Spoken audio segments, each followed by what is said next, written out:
Flyktingkris, eurokris, brexitkris, Ukrainakris. Det har onekligen varit ett tufft år för EU.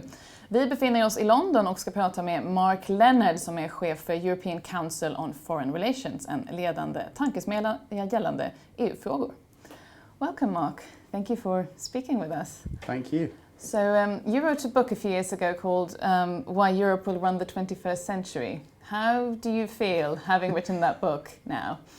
Well, obviously we've got another 83 years or so before the 21st century is over, so it's too early to come to any definitive conclusions. But it's clearly a moment where a lot of the trends which I was writing about in that book are being put under enormous pressure. I mean, that book was essentially about how the European Union had been at the sort of crest of a wave of revolution in terms of how we thought about how politics should be organised. And since the end of the Cold War, we've seen an incredible burgeoning of links between countries and nations, with borders being swept away, globalisation taking off, people being bound together more and more closely. And that book was really about how the European Union was reinventing the way that we thought about our politics and creating a new politics of interdependence.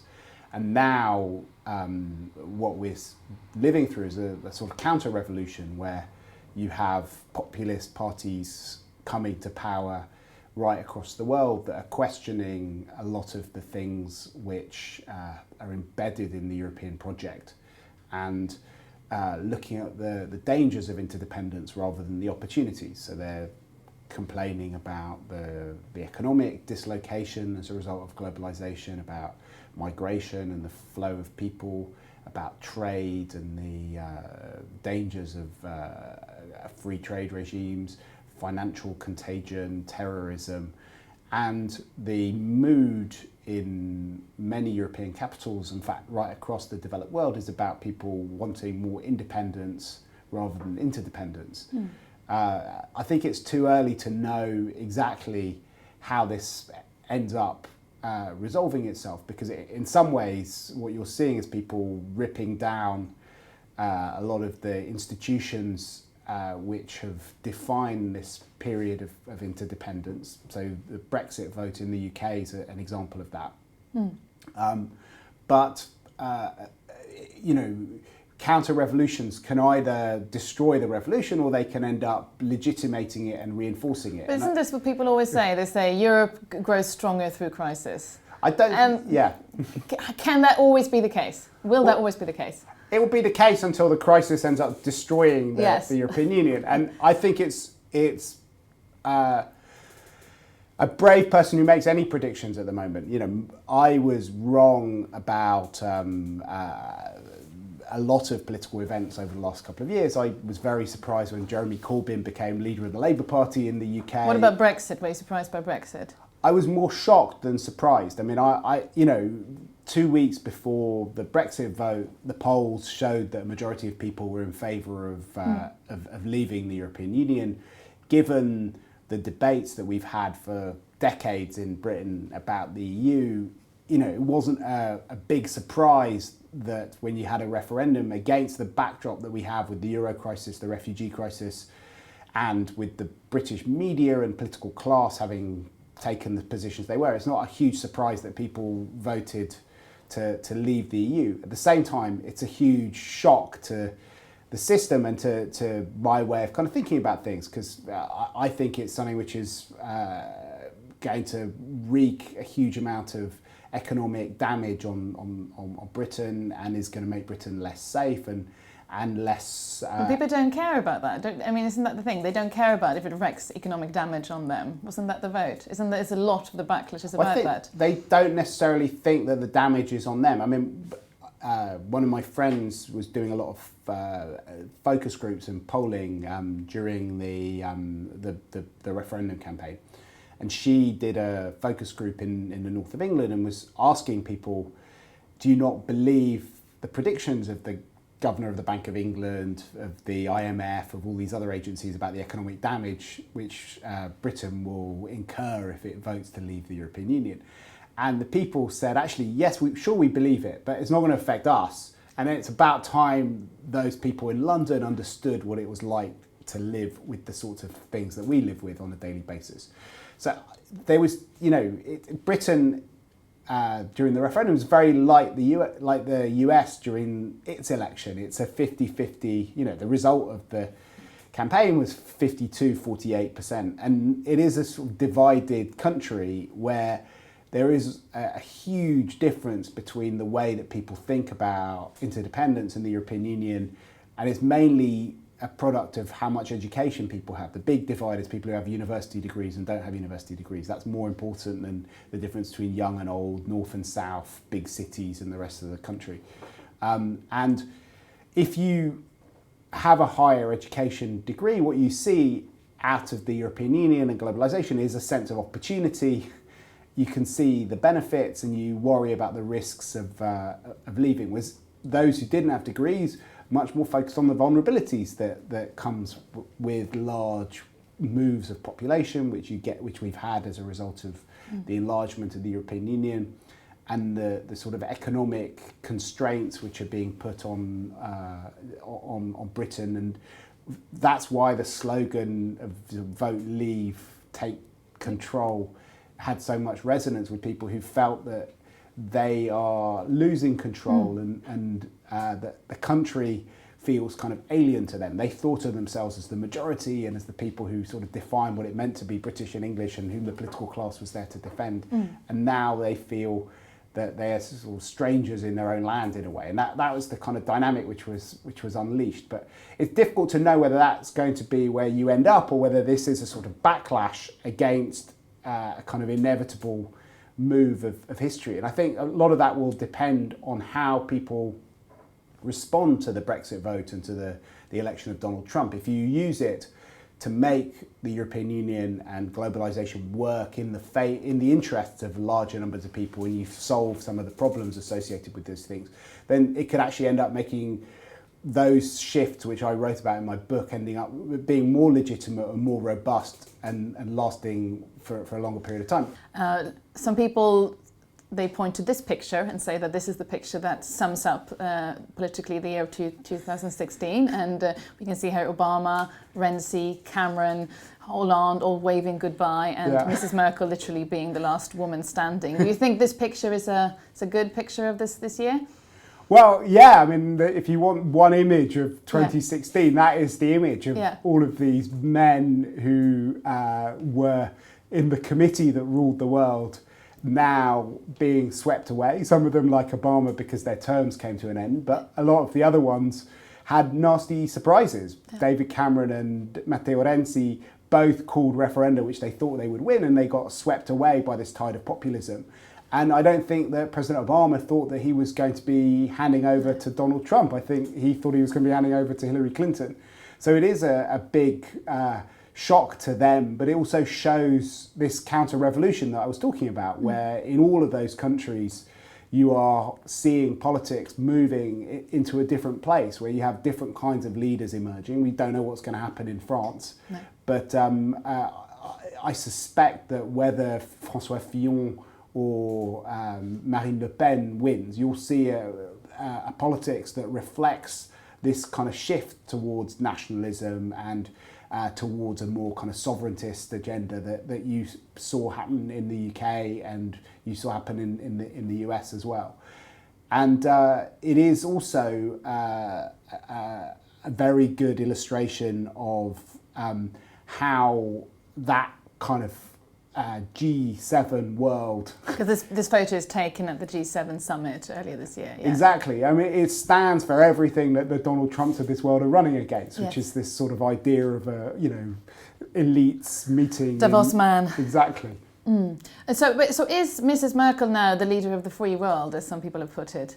I'm not sure that you can have a free world in one country any more than you can have socialism in one country, but it's But it's certainly true that if you look at because the G7 was originally set up as the kind of body of liberal democracies that were kind of there on the world stage, and you still have, I suppose, Justin Trudeau leading Canada, but all the others have gone. Yeah.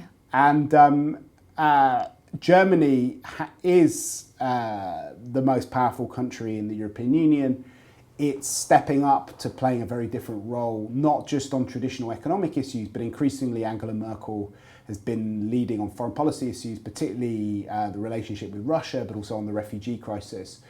And she has grown into that role as time has gone on. One of the worries, though, is that though Germany is a unique country because of its history, so it has a different electoral system from other places, which makes it less likely to be taken over by populist parties than many of the other countries in Europe. And there is also a different sensibility, and there's a different attitude towards the European Union, which is a product of that history. It isn't totally different. It's becoming more like other countries as time goes on. So Germany also has got a populist Eurosceptic party, the Alternative für Deutschland. Merkel's own party is the Christian Democrats, has got both the CDU, the Christian Democratic Union, and the CSU, the Christian Social Union in Bavaria. And they are also adopting a more kind of populist and anti-immigrant and pushing her in that direction, for example, on the burqa ban. Exactly. So I think you could see that Angela Merkel is likely to still be Chancellor after the next elections in 2017, but she might be a weaker Chancellor, overseeing a much messier coalition than the one that she's been overseeing, the grand coalition that she's been in charge of for the last few years. And that could be also a dangerous product for the European Union, because so far she has been a bit of a bastion of stability amidst this kind of sea of unrest. And it's one of the few things that people could grab onto as we were buffeted by the Euro crisis, by the annexation of Crimea, and by the refugee crisis. So the German question, which we used to talk about in European politics, is back. How the rest of Europe should deal with Germany's power. How is the rest of Europe dealing with Germany stepping up in this way, or having to step up in this way?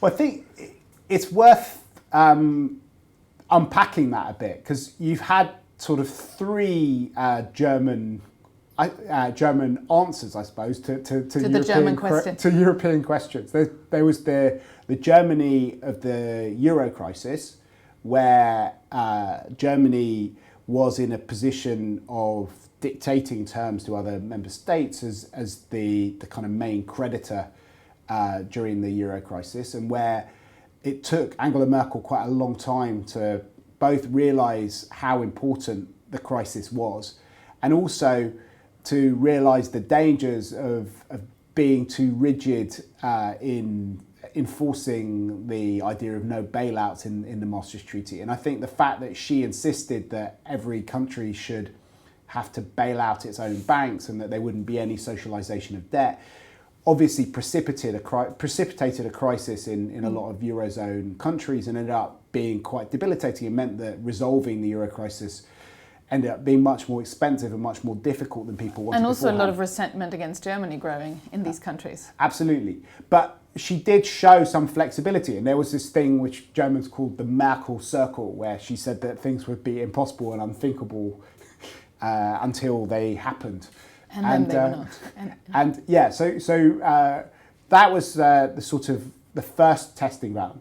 Then the Russian annexation of Crimea took place, and there she played a completely different role. It was kind of amazing, partly because Germany was a divided country on Russia, because it both has a large constituency that believes in engaging Russia, the successors to Willy Brandt's Ostpolitik, the idea that you should sort of try and change Russia by engaging it, and then also her own history as a citizen of a country that had been invaded and occupied by the Russians, which gave her a sensibility which allowed her to understand countries that were very scared of Russia, like the Poles, the Baltic states and others.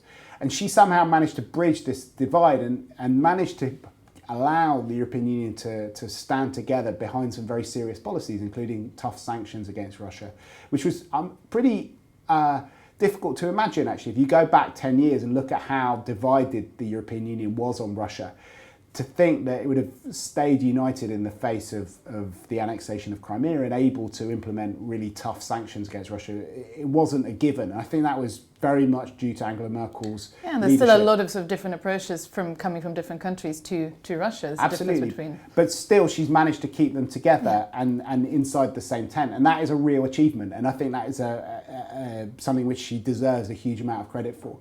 And then the third kind of crisis was the refugee crisis, where you had a very, very different approach from on the Euro crisis, where instead of leading from behind, waiting until facts on the ground faced you to do it, she led from the front. She decided that she had come from, she lived behind a wall for a long period of time, and she didn't want to be the chancellor that reintroduced the wall after 1989, and showed real leadership and actually fundamentally underestimated both the eventual opposition within her own country, but also the opposition in many member states, particularly Eastern European countries, to the policies that she was adopting on the refugee crisis. And she put herself in a position where Germany, rather than being the kind of creditor which was offering a solution to other people's things, was the country with the biggest problem and was asking for help from other countries. And that actually also both put her in a position where she was making unilateral decisions and imposing them on other member states, which destroyed a lot of German soft power because she was forcing refugee quotas on countries that didn't want them. And then when it became clear that she couldn't actually force countries to deliver on the promises that she got voted through by using the majority voting against the wishes of those countries, but where the fact that they didn't implement them and there were no consequences, that damaged German hard power. So you ended up in a position where Germany looked a lot less powerful and a lot less all-conquering than it did at the height of the Euro crisis. And was very isolated. I mean, in the spring of 2016. I think Sweden was the only country that was... Sweden was standing with Angela Merkel, there. Yeah. So how do you think, Merkel, she, after Trump won the election, she, her statement was quite kind of a harsh... she was making a point that Germany, had certain, they were not going to cooperate with Trump just like that, and he had to sort of embrace certain kind of values, etc., etc., etc. How would she deal with a President Le Pen? Well, I think it would be really damaging to the European Union if there is a President Le Pen. I think it's very difficult to imagine how this European Union survives a far-right government in France, which is one of the founding member states of the European Union. I don't know how... You don't think the European Union as such would survive that?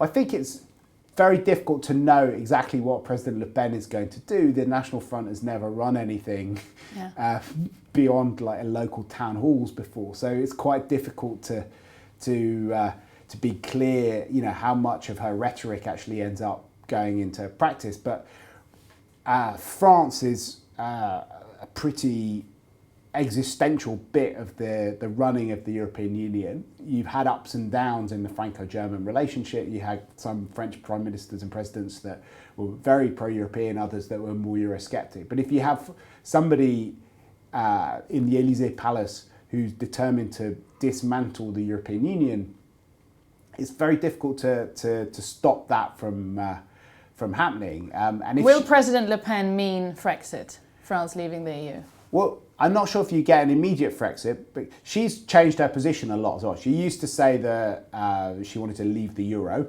and realised that was both a dangerous thing to promise and also quite scary to many French people. So she then changed her position in November of last year to say that she would go down the British route. So she would, if she becomes president, she wants to launch a renegotiation of the terms of French membership, and then very successful here. And then put that to a referendum of the French people. And we don't know exactly what's going to be in that, but given the platform which the National Front has run on, she's very sceptical about the Schengen area and having border-free a border-free Europe. She's been very sceptical about the euro, though I'm not sure whether, how much of the euro they can really extricate themselves from.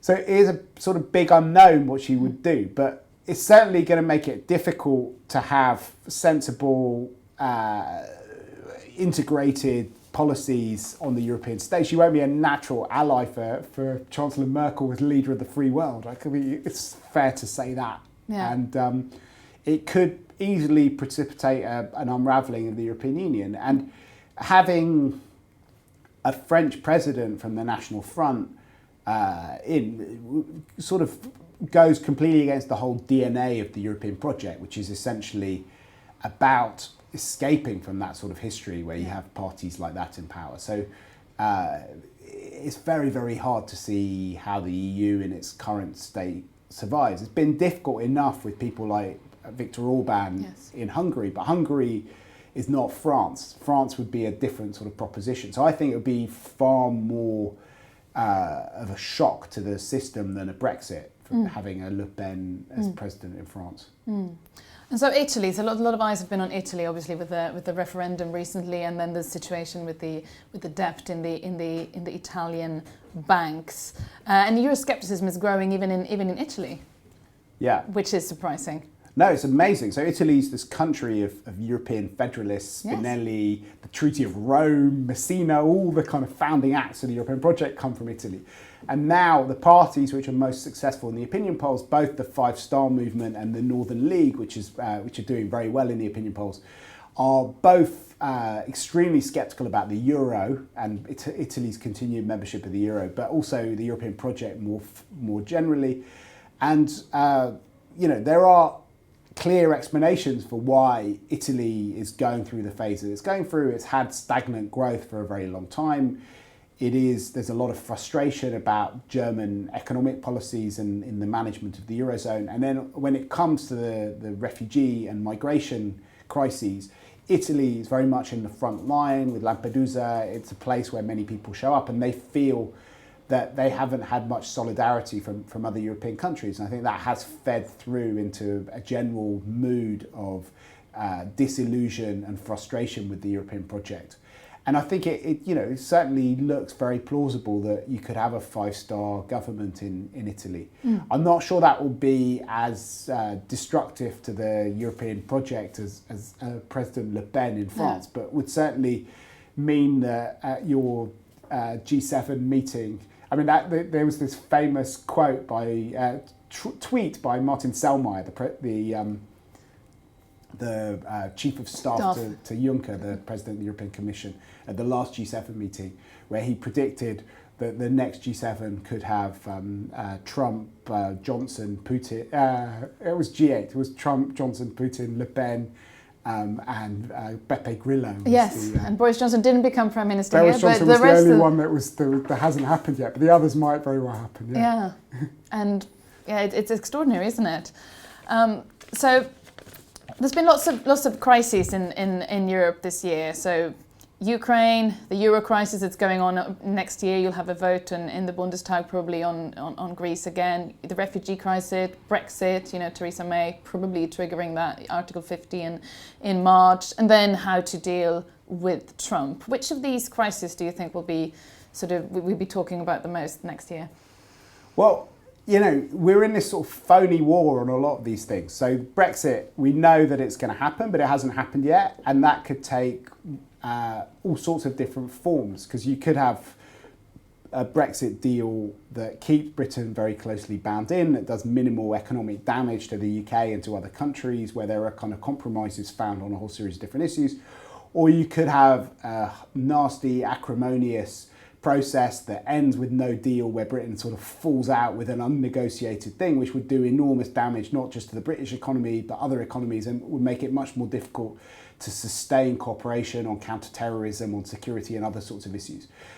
Donald Trump is also a massive unknown. If he does everything that he said he was going to do during the campaign, this could be totally destructive to the world order that we've come to know over the last 50 years. I mean, there are at least 3 ways that he could rip up all of our certainties. Just 3? Well, big ways, I mean. Big ways, three very big ones. On the one hand, he's questioned the validity of American security guarantees towards NATO, towards Middle Eastern countries like Saudi Arabia, towards Japan and Korea and Asia. So the three biggest theatres in the world, you could end up with big arms races, with hostile powers probing American security guarantees, other people hedging against it. You can have a huge amount of geopolitical uncertainty.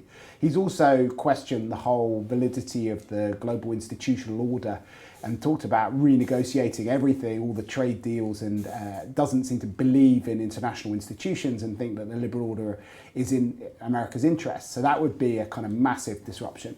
And then also his attitude towards allies and enemies is completely different. And so in all of those ways, so that's probably got the biggest potential to turn the world upside down. But as you say, there are these unresolved crises, the Euro crisis and the refugee crisis, which have put the EU under enormous pressure. I think the most damaging thing actually is the fact that all of these crises are happening at the same time, and that's what is putting enormous, any one of those things would be very difficult to deal with. But if you put them all on together, and the fact that they're pulling Europeans in different directions, all of them. So the Euro crisis splits Europe between North and South. The refugee crisis and the annexation of Crimea split it between East and West. You could see the Brexit splitting Europe in other ways, Trump dividing and ruling different European countries. And that kind of process of fragmentation makes it much more difficult to come up with common ways forward on anything. So the combination of all of those things, which also all consume a lot of political attention and bandwidth, is really, really tough to deal with. And what about Russian involvement? There's been all these reports about Russia supporting far-right parties and Brexit and Trump. I mean, this is what Putin thinks about Europe. He thinks the European Union is like the Soviet Union, a sort of experiment that will kind of fall because it's sort of multinational, full of contradictions. Yeah. Is he right? Well, I hope he's wrong. Yeah.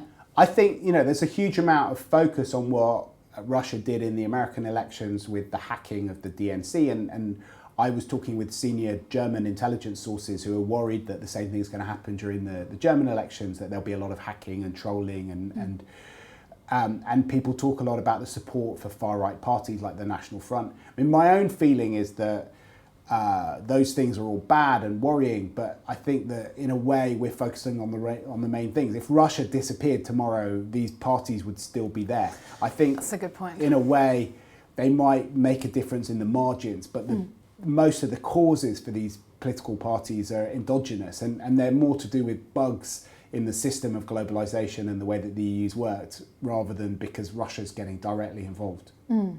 So we've been talking about President Le Pen causing the end of the European Union as such, Donald Trump, breaking up the whole global world order, and you still seem pretty cheerful. Why?